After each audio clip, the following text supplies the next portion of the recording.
everyone, welcome back to Reverse. I'm Pam Morgan. Thanks everyone so much for all your comments and your questions on Patreon and Facebook. We read every single one of them and appreciate them so much. This week, I wanted to clarify last week when we talked about how much God values a humble heart. And I wanted to clarify what humility actually means a little bit. Sometimes we get confused and we think that in order to have a humble heart, we have to think less of ourselves.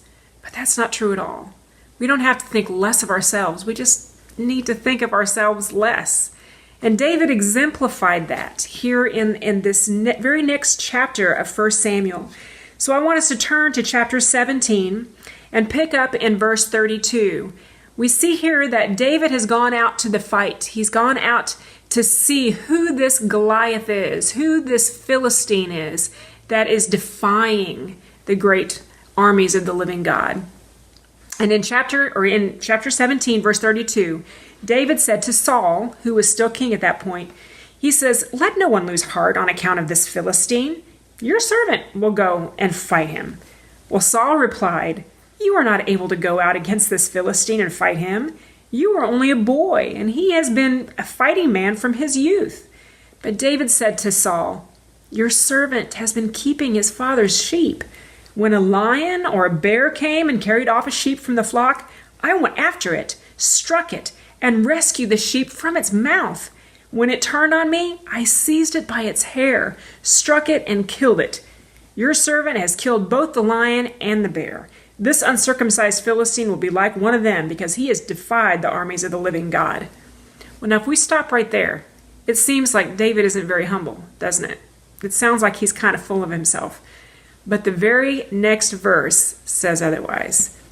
Then he says in chapter 17, verse 37, "The Lord who delivered me from the paw of the lion and the paw of the bear," David says, "will deliver me from the hand of this Philistine."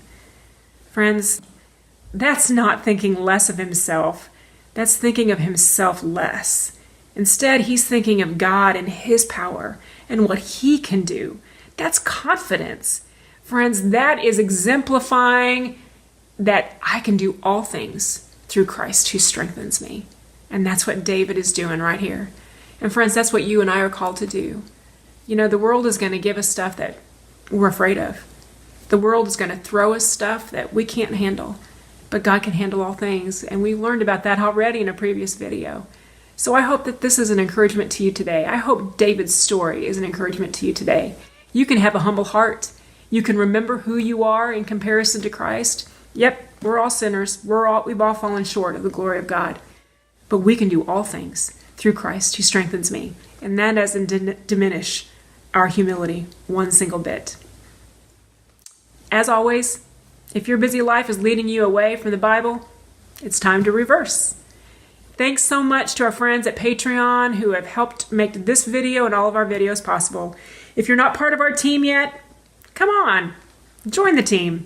Go to patreon.com/PNPMorgan. Until next week, see you later.